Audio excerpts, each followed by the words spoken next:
যে তিনটা নির্বাচনটা জনগণের সাথে নিতান্তই তামাশা হয়েছে। তো সেটা যেটা একটা কোটি আইনি প্রক্রিয়া যাচ্ছিল, যেটা আমরা মাঝপথে আবার সেই রিটটা বন্ধ হতে দেখেছি। আজকে জাতিকে আশান্বিত করেছেন, আজকে কিন্তু আবার আমি নিরাশায় ভুগছি। আমি নিরাশায় ভুগছি এই কারণে যে আমরা সময় দিতে, আমিও সেদিনের সবাই একমত ছিলাম, বরং আমি বলেছি যে সময় দেওয়া প্রয়োজন, কিন্তু আজকে এত ক্যাচালটা তৈরি হতো না। এখানে রাজনীতিবিদদেরকে যদি সম্পৃক্ত করা না হয় অফিসিয়ালি, যত ডায়ালগ করুক, হাবিব ভাইদের দলের সাথে, বিএনপির সাথে, জামাতের সাথে, অন্যান্য দলের সাথে যত সংলাপই হোক, সেই সংলাপ অর্থবহ হবে না বা অর্থবহ হয় না বাংলাদেশের প্রেক্ষাপটে। আমাদের অভিজ্ঞতা তাই বলে। এই প্রশ্নটা যেমনটি করেছেন, আমি ঠিক তেমনটি এটার উত্তর দিতে পারবো না। যে আওয়ামী লীগ অপেক্ষা করছে তাদের প্রতি বিপ্লব গুলো ঘটানোর পরিকল্পনা ব্যর্থ হয়ে তারা এই সরকার কখন ব্যর্থ হয় সেটার দিকে তাকিয়ে আছে। এটা কেউ কেউ বলার চেষ্টা করছে, আমরা সোশ্যাল মিডিয়াতে দেখছি। কিন্তু বাংলাদেশে আওয়ামী লীগের সমপর্যায়ে যেতে হলে আরো 53 বছরে এরকম আরেকটা ফেসিবাদ তৈরি হইতে হবে, এরকম আরেকজন হাসিনার জন্ম নিতে হবে, আবার এরকম 2000, 2500, 3000 ছাত্র জনতাকে হত্যা করতে হবে। এই সরকার কি তাই করবে? এটা আমরা কেউ বিশ্বাস করি? আবার গুম আয়না ঘরের জন্ম হতে হবে, এই সরকার কি তাই করবে? আমরা সেটা বিশ্বাস করি? কখনোই না। সুতরাং আওয়ামী লীগ এই সরকারের কি ব্যর্থতার দিকে তাকিয়ে আছে, এটা একান্ত আওয়ামী লীগের ব্যাপার।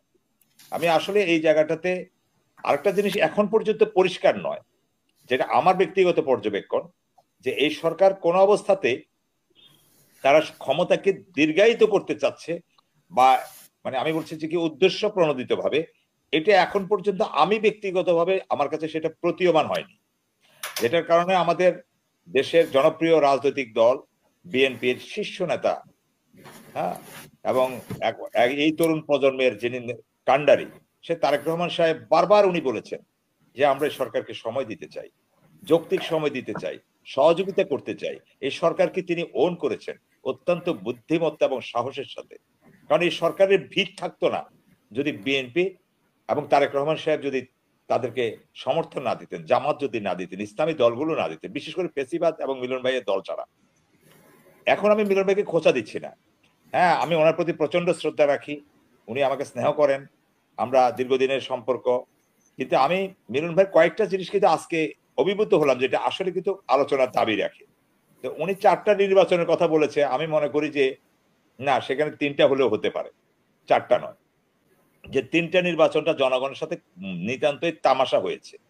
তো সেটা যেটা একটা কোটি আইনি প্রক্রিয়া যাচ্ছিল, যেটা আমরা মাঝপথে আবার সেই রিটটা বন্ধ হতে দেখেছি, যে নির্বাচনকে অবৈধ ঘোষণা করার জন্য।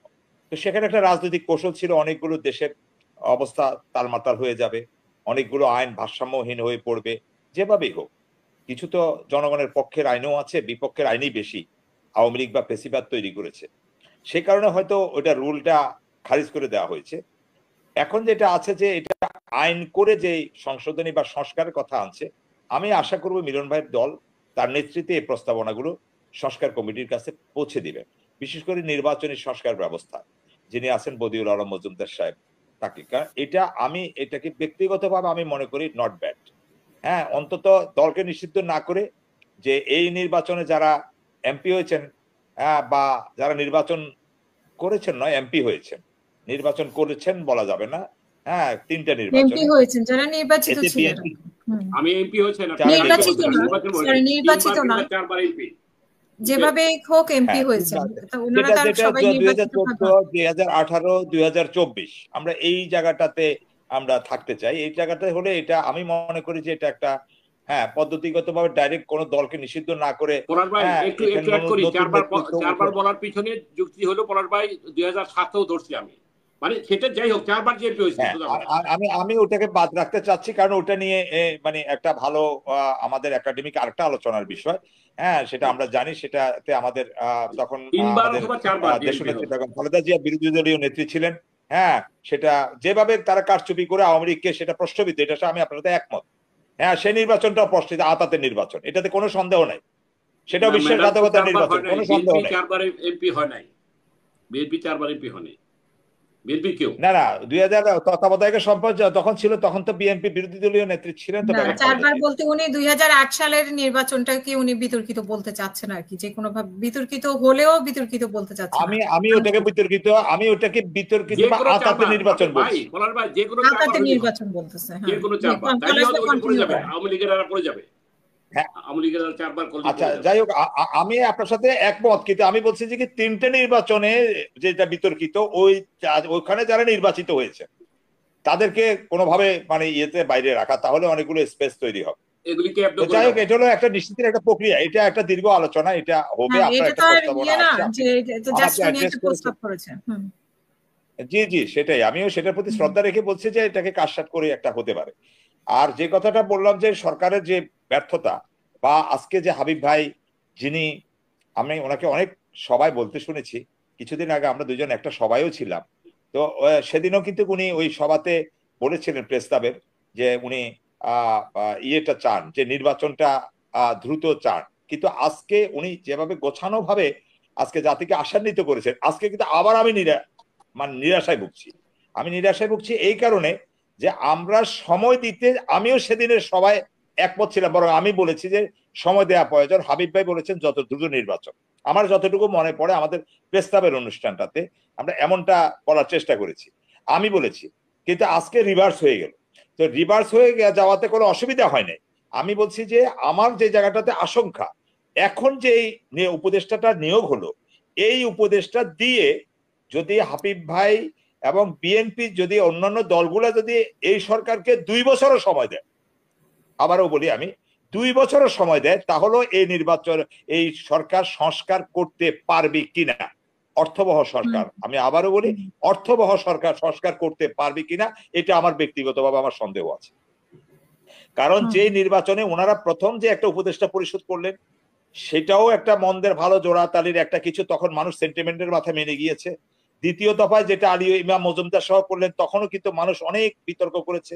তারপরে গিয়ে এখন ওই যে আপনার হত্যা মামলার আসামি থেকে শুরু করে, হ্যাঁ, ফারুকীকে করাকে নিয়ে যে মানে তীব্র ক্ষোভ মানুষের মনে হচ্ছে, এই ধরনের প্রক্রিয়া সরকার গঠিত করে এই সরকারকে বিএনপি এবং জামাত,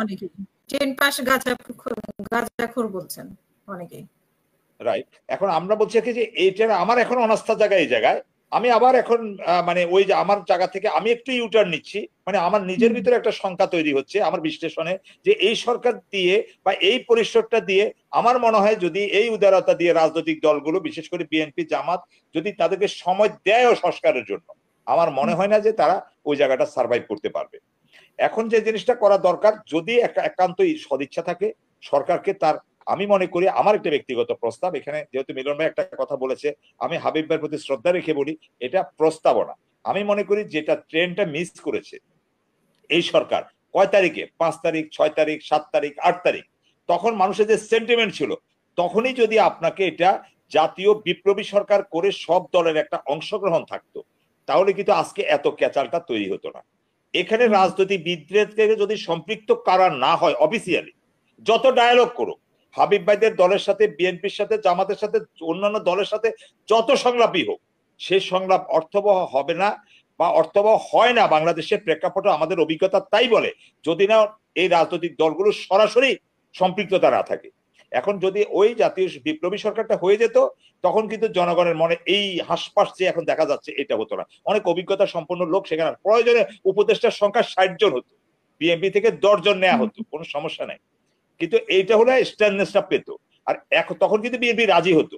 এখন আমার আশঙ্কা, বা আমি বিএনপি যতটুকু মানে আলোচনা বা আমার, সংস্কারের জন্য দীর্ঘ সময় হলেও মানে সব দল চুপ থাকতো, জাতীয় সরকার হয়ে গেল, রাইট। এবং আরেকটা জাস্ট এখন আমি আপনাকে বলি, এখন যে সমস্যাটা হচ্ছে, এখন কথা এটা চলছে, এখন কিন্তু এটা আমি আমার যতটুকু মানে জানাশোনার সুযোগ আছে, এখনো কিন্তু এটার একটা প্রক্রিয়া, মানে সরকারের অবয়ব চেঞ্জ করে, রিভার্স করে, সুইং করে এখান থেকে ওইদিকে আসার এরকম একটা প্রক্রিয়া চলছে। কিন্তু এখানে সমস্যা হয়ে দাঁড়াবে এখন বিএনপি এবং জামাত সেখানে সম্পৃক্ত হবে কি না, এটা একটা বড় প্রশ্ন এখন। কারণ এই পর্যায়ে এসে বিএনপি এবং জামাত ওরা সম্পৃক্ত হওয়া, আর ওই যে তখন যে একটা বিপ্লবের মুখোমুখি সময়, কাছাকাছি সময় হওয়া, দুইটা এক জিনিস না।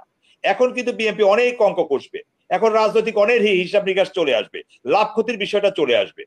কিন্তু তারপরে আমি মনে করি মন্দের ভালো একটা চেষ্টা করা যেতে পারে, যদি এই সরকারের আকৃতি প্রকৃতির পরিবর্তন এনে জাতীয় বিপ্লবী সরকার করলে এই সংস্কারের যে প্রস্তাবগুলো আসবে, যে সংস্কারগুলো তারেক রহমান সাহেব সহ 31 দফা যে সময়োপযোগী এবং মোটা দাগের যে সংস্কারগুলোর কথা, এই যে 2বারের বেশি প্রধানমন্ত্রী হতে না পারা, 2 কক্ষ বিশিষ্ট পার্লামেন্ট করা, তারপরে মানে এই যে মোটা দাগের যে সংস্কারগুলো, যেটা আমাদের এই আপসীর নেত্রী দেশনেত্রী বেগম খালেদা জিয়া জেলে যাওয়ার পূর্বে বিএনপির শেষ কাউন্সিলে উনি এই কথাগুলো বলে গিয়েছিলেন। পরবর্তীতে এটা বুকলেট আকারে অফিসিয়ালি বিএনপি প্রকাশ করে আসছে, প্রচার করে আসছে। তারেক রহমান সাহেব একাধিকবার 18 নির্বাচনের পর থেকে একাধিকবার বিষয়টা সামনে এসেছে এবং এটা সমাদৃত।